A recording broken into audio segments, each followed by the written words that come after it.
حضرت ابو ذر رضی اللہ تعالیٰ عنہ عرض کرنے لگے، یا رسول اللہ اوصنی، مجھے کچھ نصیحت فرمائے۔ تو پیارے رسول صلی اللہ علیہ وسلم نے فرمایا، علیک بتقوی اللہ فإنہ رأس الامر کلی، پرہیزگار بن جاؤ، تقوی اختیار کرو، یہ تمام نیکیوں کی جڑ ہے۔ رمضان تقوی دینے کے لیے آیا، رمضان پرہیزگار بنانے کے لیے آیا۔ فرمایا تقوی اختیار کرو، تمام خیروں کا منبع اور سرچشمہ تقوی ہے، پرہیزگاری۔ حضرت ابو ذر فرمانے لگے، قلت یا رسول اللہ زدنی، کچھ اور۔ پیارے رسول صلی اللہ علیہ وسلم نے فرمایا، علیک بتلاوت القرآن، تلاوت قرآن کا اہتمام کرو، فإنہ نور لک فی الارض وذخر لک فی السماء، یہ زمین میں تمہارے لیے نور ہے اور آسمانوں پہ تمہارے لیے بڑا ذخیرہ ہے۔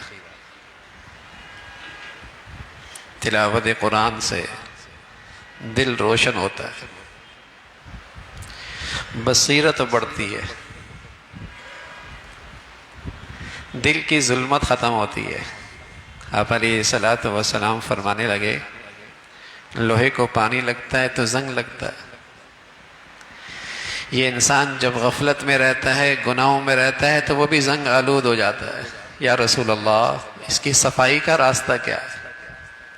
فرمایا موت کی یاد اور تلاوت قرآن کا اہتمام۔ آنکھوں کا موتیا آتا ہے، اس کا بھی علاج ہے، دل پر بھی موتی آتا ہے۔ آنکھوں پہ موتی آئے تو چیزیں دھندلی نظر آتی ہیں، دل پر موتی آ جائے تو سچ اور حق اور صحیح بات دھندلی دھندلی سے نظر آتی ہے۔ دل کی آنکھیں خراب ہو جاتی ہیں، بصیرت ختم ہو جاتی ہے۔ آنکھوں کا اندھا اتنی خطرے کی بات نہیں جتنے دل کے اندھا ہونے کا خطرہ، اور جتنا وہ نقصان میں ہے۔ تو فرمایا یہ قرآن کی تلاوت یہ نور ہے، اس سے دل روشن ہوتا ہے، دل منور ہوتا ہے، اور دل کی بصیرت تیز ہوتی ہے، فراست بڑھتی ہے، اور اندر کا غم، اندر کا دکھ اور اندر کی پریشانی سے نجات ملتی ہے۔ اللہ کے نبی صلی اللہ علیہ وسلم فرمانے لگے، جن گھروں میں قرآن کی تلاوت ہوتی ہے وہ عرش الہی تک چراغ بھرے نظر آتے، منور نظر آتے، اللہ کے فرشتے پہچان جاتے ہیں۔ یہ ان اہل ایمان کے گھروں کا نور ہے جن کے گھروں میں تلاوت قرآن ہوتی ہے۔ جیسے آسمان کے ستارے ہمارے لیے چمکتے ہیں، آسمان والوں کے لیے وہ گھر ایسی چمکتے دمکتے ہیں جن گھروں میں قرآن کی تلاوت ہوتی ہے۔ جن گھروں میں قرآن کی تلاوت ہوتی ہے وہاں اللہ کے فرشتوں کا ڈیرا ہوتا ہے، رحمت کے فرشتے آتے ہیں، وہاں خیر بڑھ جاتی ہے۔ وہ گھر چھوٹے ہونے کے باوجود گھر والوں کے لیے وسیع ہو جاتا ہے، اور جن گھروں میں قرآن کی تلاوت نہیں ہوتی وہ وسیع گھر ہونے کے باوجود گھر والوں کے لیے تنگ ہو جاتا ہے۔ وہاں شیاطین کی کثرت ہوتی ہے، وہاں خیر نکل جاتی ہے، شر آ جاتا ہے۔ حضرت سید فرمانے لگے رضی اللہ تعالیٰ عنہ، میں بھی ایک دن گھر میں تلاوت کر رہا تھا، تہجد پڑھ رہا تھا، تلاوت کر رہا تھا، اور تلاوت میں مجھے مزہ آیا، میری آواز بلند ہو گئی، سواری پاس تھی بدکنے لگی، میں آہستہ ہوا، سواری پرسکون ہو گئی، پھر بے اختیار آواز بلند ہو گئی، پھر سواری بدکنے لگی، پھر میں اس خیال سے کہ بچہ قریب لیٹا ہوا، آہستہ ہو گیا، سواری پھر سکون ہو گئی۔ نماز مکمل کی، آسمان پہ دیکھا، ایک چھتری نما چیز آہستہ آہستہ اوپر جا رہی ہے، کمکمے لگی ہوئی ہے، چمک رہے ہیں۔ صبح ہوئی، حضور علیہ الصلوۃ والسلام کی خدمت میں حاضر ہوئی، فجر کی نماز پڑھی۔ پیارے رسول صلی اللہ علیہ وسلم کا معمول تھا نماز پڑھنے کے بعد ہماری طرف متوجہ ہو کے تشریف فرما ہوتے۔ میں آگے بڑھا اور اپنے گھر کی رات کی بیتی سنائی، کہا یا رسول اللہ، رات تلاوت کرتا، آواز بلند ہوتی، سواری بدکتی، آہستہ پڑھتا، سکون ہو جاتا، آسمان پہ دیکھا، یہ منظر نظر آیا۔ پیارے رسول صلی اللہ علیہ وسلم فرمانے لگے اسید، کیا یہ اچھا ہوتا صبح تک یوں ہی تلاوت کرتے رہتا، مدینہ والے سر کی آنکھوں سے دیکھ لیتے تیرے گھر میں اللہ کے فرشتے تیرا قرآن سننے آئے۔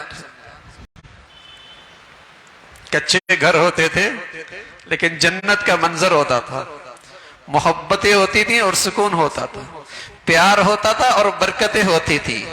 قرآن کا نور جو تھا،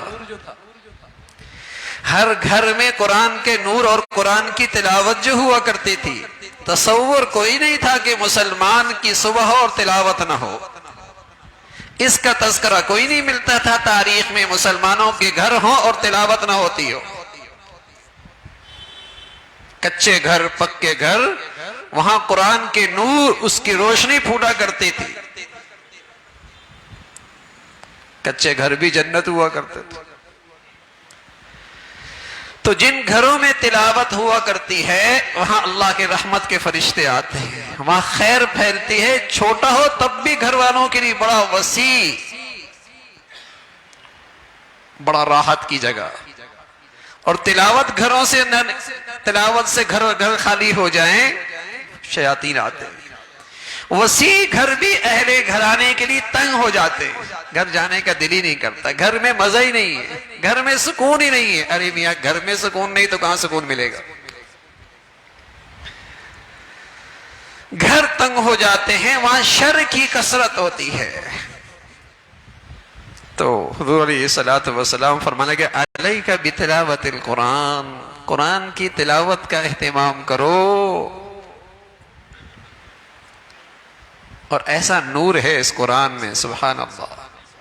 حضور علیہ الصلوۃ والسلام فرمایا کرتے تھے جو کثرت سے قرآن کی تلاوت کرتا رہے گا، کثرت سے، بڑھاپے کے جس حصے پہ جائے گا اس کی عقل سلامت رہے گی، وہ نکمی عمر میں نہیں جائے گا، نکمی عمر میں نہیں جائے گا کہ سب کچھ ہی بھول جائے۔ قرآن پر عمل ہو اور قرآن کی تلاوت کی کثرت، یہ 7 منزل ہے نا، یہ مسلمانوں کی تلاوت کا معمول تھا۔ ایک منزل روزانہ پڑھتے تھے، ایک ہفتے میں قرآن ختم ہو جایا کرتا۔ اور کیوں نہ ہو، مسلمان تلاوت کیوں نہ کریں؟ فرمایا من احب احدکم ان یحدث ربہ فلیقرأ القرآن۔ تم میں سے کوئی یہ چاہتا ہے کہ وہ اپنے رب سے ہم کلامی کا شرف حاصل کرے؟ تم میں سے کوئی یہ چاہتا ہے کہ اپنے رب سے ہم کلامی کا شرف حاصل کرے؟ آج کوئی بونے قسم کے حکمران بلا لے اور ملاقات کا شرف مل جائے اور پاس بٹھا کر بات کرنے لگے، 10 منٹ کا ٹائم دے اور آدھا گھنٹہ لگا دے، تو باہر آ کر فخریہ کہتے ہیں 10 منٹ دیے تھے، آدھا گھنٹہ دے دیا مجھے، وقت دیا تھا 15 منٹ کا، میرے ساتھ 1 گھنٹہ بیٹھے رہے، یہ نہیں کہتا وقت ضائع ہوا ہے۔ اعزاز سمجھتا ہے۔ اور سبحان اللہ، بادشاہوں کے بادشاہ سے کوئی ہم کلامی کرنا چاہے، فَلْيَقْرَأِ الْقُرْآنِ، قرآن کی تلاوت کر۔ یہ اللہ سے ہم کلامی کا شرف ہے۔ بندہ جب تلاوت کرتا ہے تو یوں کہتا ہے، اللہ تو نے یوں کہا ہے، تو نے ایسا کہا ہے، تو نے ایسا کہا ہے، تو نے یہ سچ کہا ہے، تیرا کہا ہوا ہے۔ فَلْيَقْرَأِ الْقُرْآنِ، قرآن کی تلاوت کیا گا۔ تو قرآن کی تلاوت کا اہتمام مسلمانوں میں ہمیشہ ان کا وظیفہ رہا ہے۔ اور رمضان آتا تھا، سبحان اللہ، فرمایا کرتے تھے جبرائیل امین بھی آسمان سے پیارے نبی کی خدمت میں آیا کرتے تھے، اور آپ علیہ الصلوۃ والسلام انہیں قرآن سنایا کرتے تھے، وہ اللہ کے نبی کو قرآن سنایا کرتے تھے۔ دور ہو رہا ہے، قرآن، رمضان، تو رمضان میں تو مسلمانوں کی تلاوت اور پیارے نبی کی زندگی کی تلاوت بہت بڑھ جایا کرتے تھے. مسلمانوں کے دن روزے سے گزرتے تھے اور کچھ تلاوت سے گزرتے تھے، لیکن راتیں رمضان کی وہ تو قرآن کی تلاوت سے آباد ہوا کرتی تھی. تہجد میں تلاوت ہو رہی ہے، تراویحوں میں قرآن پڑھا سنا جا رہا ہے. رات تلاوت میں گزرتی تھی، دن روزے میں گزرتے تھے. کاندلہ کی بستی تھی. حضرت شیخ الحدیث رحمت اللہ علیہ فرمانے لگے ہماری کاندلہ کے بستی میں جتنی بچیاں حافظات تھیں پورے رمضان ان کے ہاں سونے کا تصور نہیں تھا، رات بھر تلاوت قرآن ہوا کرتی تھی. میں صحابہ کے واقعات نہیں بتا رہا، یہ قریب کے دور کے بابصیرت روشن خیال باضمیر دور اندیش مسلمانوں کا تذکرہ کر رہا ہوں جن کی راتیں ایسی تلاوت قرآن سے آباد ہوا کرتی تھی. یہ تو کوئی نئی مخلوق آئی ہے بھائی. دن میں نہ روزے کا احترام ہے اور رات سڑکوں پہ لہو لعب کے تماشے ہیں. یہ تو کوئی نئی مخلوق ہے. مسلمانوں میں ایسی مخلوق رمضان میں کوئی نہیں ہوا کرتی تھی کہ دن کے روزے میں نہ رمضان کا احترام ہے نہ رات کی مقدس گھڑیوں میں قرآن کی تلاوت اور قرآن کا سننا ہے. پھر امید رکھتے ہیں اللہ کی رحمت آئے. اللہ نوازنے کے لیے بہانے ڈھونڈ رہے ہیں اور یہ مسلمان ہیں، دل ہے پتھر ہے. ایسی مبارک گھڑیوں میں بھی اللہ کے قریب کوئی نہ جائے تو حضور علیہ السلام فرمایا کرتے تھے کوئی ازلی بدبختی ہو سکتا ہے، کوئی ازلی بدنصیبی ہو سکتا ہے. پیارا نبی بد دعائیں نہیں دیا کرتے تھے، پیارا نبی بد دعائیں نہیں دیا کرتے تھے، اللہ کے نبی بد دعائیں نہیں دیا کرتے تھے. لیکن جب ایک مرتبہ ایسا ہوا کہ ممبر پہ چڑھے اور آمین فرمایا اور پھر ممبر پہ چڑھے اور آمین فرمایا اور پھر ممبر پہ چڑھے اور آمین فرمایا، صحابہ آپ کی حرکات و سکنات تو دیکھتے تھے. آپ نیا منظر دیکھا، پوچھا یا رسول اللہ یہ آمین کیا کہہ رہے ہیں؟ فرمایا جبرائیل بد دعا کر رہے تھے کہ کوئی شخص بوڑھے ماں باپ پائے اور ان کی خدمت کر کے جنت میں نہ جائے، اے اللہ اسے ہلاک کر دے. میں نے کہا اے اللہ یہ دعا بد دعا قبول کر لے. دوسری بد دعا دی کہ آپ علیہ السلام کا نام آئے، محمد سب کہیے صلی اللہ علیہ وسلم، اور کوئی درود نہ پڑھے. میں نے کہا اس نے کہا اسے ہلاک ہو جائے. میں نے کہا اے اللہ اسے ہلاک کر دے. تیسری بد دعا جبرائیل امین نے فرمائی کوئی شخص رمضان پائے، کوئی شخص رمضان کی مبارک گھڑیاں پائے، رمضان کے رات دن اسے نصیب ہوں اور پھر بھی اس کی بخشش نہ ہو، پھر بھی اس کی بخشش نہ ہو. جبرائیل امین نے بد دعا کی اے اللہ تو اسے ہلاک کر دے. میں نے کہا اے اللہ تو اسے ہلاک ہی کر دے. میں نے بھی کہا اے اللہ قبول کر لے یہ بد دعا. جبرائیل امین کی بد دعا اور پیارے نبی کی پھر اس بد دعا پر آمین کہنا، ایسے بدنصیبی کے لیے اور ایسے بدنصیبی کے لیے پھر نجات کا راستہ کیا؟ رمضان کی گھڑیاں اور پھر روزوں کا احترام کوئی نہیں. اور رمضان کی مقدس گھڑیاں راتوں کی دن رات غفلتوں میں، مسلمانوں کے دن روزے میں ہوتے تھے، تقوی اور پرہیزگاری کے ساتھ ہوتے تھے، راتیں تلاوت میں گزرتی تھیں، تلاوت ہو رہی ہوتی تھی. گھر گھر میں قرآن کی تلاوت، تہجد میں قرآن کی تلاوت، کبھی نوافل میں، کبھی بیٹھ کے، کبھی پڑھ رہے، کبھی سن رہے. رمضان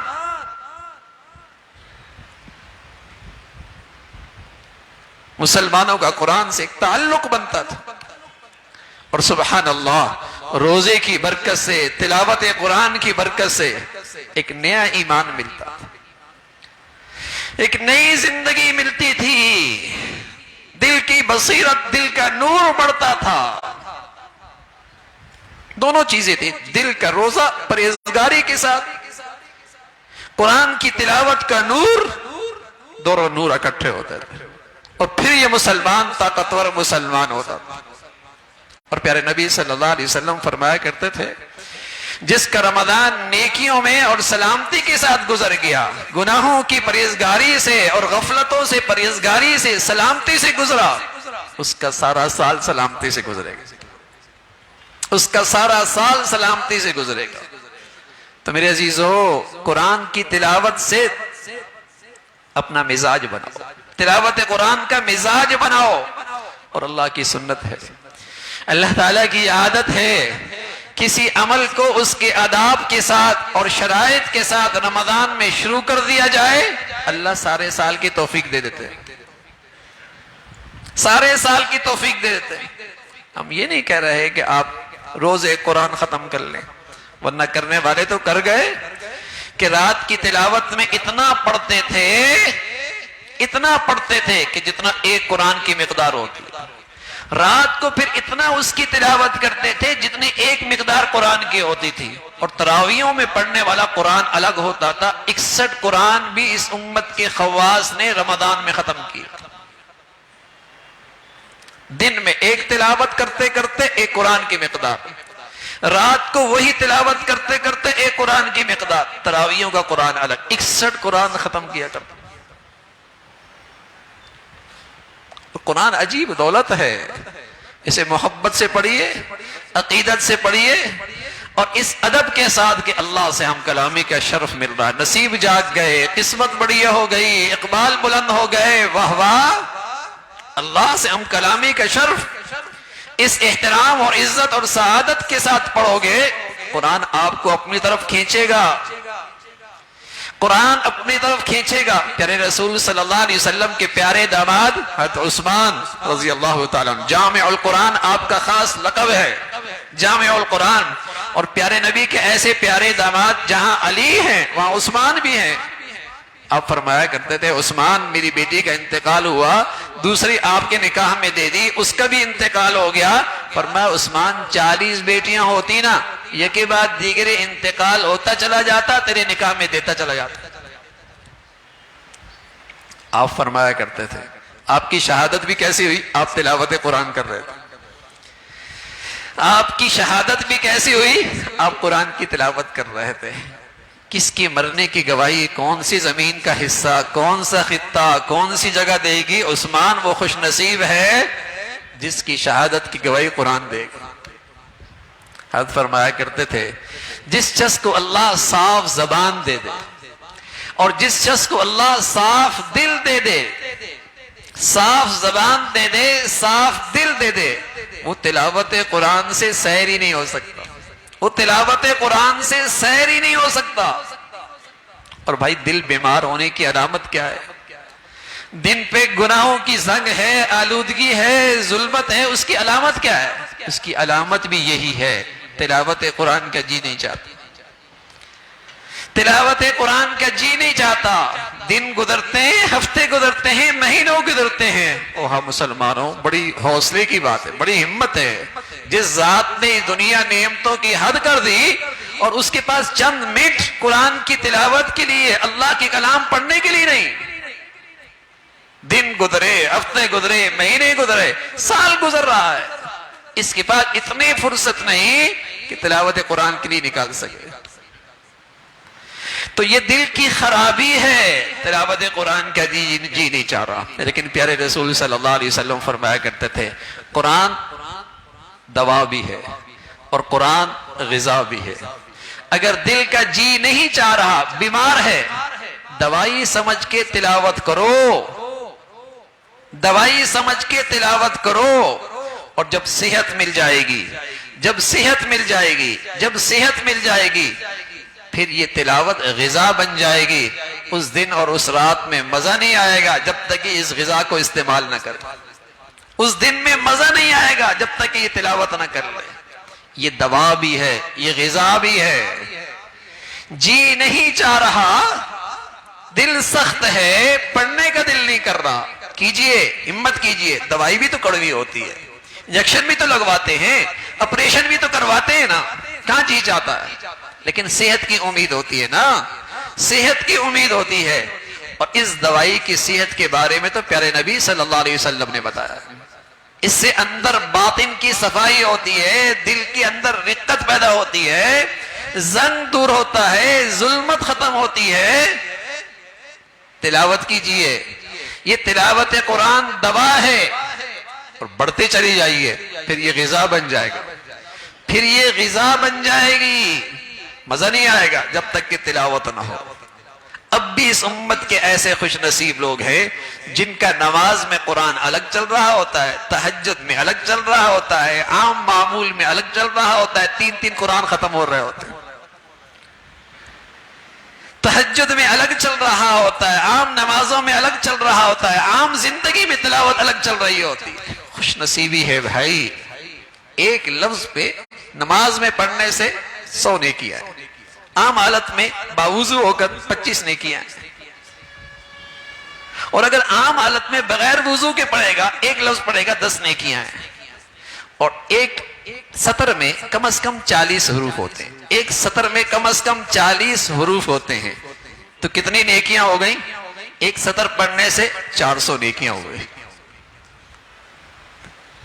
میٹھ بھی نہیں لگتا، میٹھ بھی نہیں لگتا، اور ایک صفحہ پڑھ لے گا، ان حروف کی تعداد ملا کر 6000 نیکیاں بنے گی، اور منٹ کتنے لگیں گے؟ 3 سے 4 منٹ، ایک صفحہ پڑھنے میں 3 سے 4 منٹ، نیکیاں 6000۔ اللہ ہمیں نیکیوں کی قدر نصیب فرما دے بھائی، وہ دنیا ہی کچھ اور ہے جہاں کرنسی ہی نیکیوں کی چلے گی، وہ دنیا ہی کچھ اور ہے جہاں کرنسی ہی نیکیوں کی چلے گی، ڈالر کوئی نہیں، پونڈ کوئی نہیں، درہم کوئی نہیں، دنانیر کوئی نہیں، اس بازار اور اس منڈی کی کرنسیاں نیکی ہیں، پھر قدر ہوگی۔ کاش کہ اس موسم بہار میں قرآن کی تلاوت کر لیتا، اس لیے کہ یہاں تو نفلوں کے ریٹ اور نفلوں کی قیمت جو مل رہی ہے وہ فرائض کی طرح مل رہی ہے، ریٹ بڑھ گیا ہے رمضان میں، تو کئی گنا بڑھ گیا ہے، 70 گنا بڑھ گیا ہے۔ تو میرے عزیزو، اللہ کرے رمضان کی یہ مقدس بھڑیاں ہمیں قرآن کی تلاوت کا معمول دے کے چلا جائے، اللہ کرے ہماری زندگیوں میں تلاوت کا اہتمام آ جائے، اور نہ صرف ہماری زندگیوں میں، ہمارے بچیوں کی زندگی میں، ہمارے بچوں کی زندگی میں، اللہ کرے بھائی ہمارے گھروں میں تلاوت۔ آج جو خرافات ہیں ہمارے گھروں میں، آج جو مصائب ہیں گھروں میں، آج جو ٹوٹ پھوٹ ہے گھروں میں، آج جو نفرتیں ہیں گھروں میں، آج جو بے سکونی ہے، بے برکتی ہے، اسباب و وسائل 40 سال کے مقابلے میں کئی گنا بڑھ گئے، راحت و آرام کے نقشے میرے گھر میں 40 سال کے مقابلے میں کئی گنا اس میں اضافہ ہوا، لیکن دوری کہاں ہوئی؟ تلاوت قرآن سے ہوئی۔ زندگی سے نکلا کیا؟ قرآن پر عمل نکلا۔ آج ان سارے راحت و آرام کے نقشوں میں راحت بھی مفقود ہے، سکون بھی کوئی نہیں ہے، محبت بھی رخصت ہو گئی۔ تو اپنے گھروں میں رمضان کی مقدس گھڑیوں میں ماحول بنائیں، تلاوت کا اہتمام کرائیں کہ ہماری بچیاں، بچے، بیٹیاں، بیٹے سبھی قرآن کا اہتمام کرنے والے ہوں، تلاوت کرنے والے ہوں۔ اللہ ہم سب کو اس کی توفیق نصیب فرمائے۔ وآخر دعوانا الحمدللہ رب العالمین۔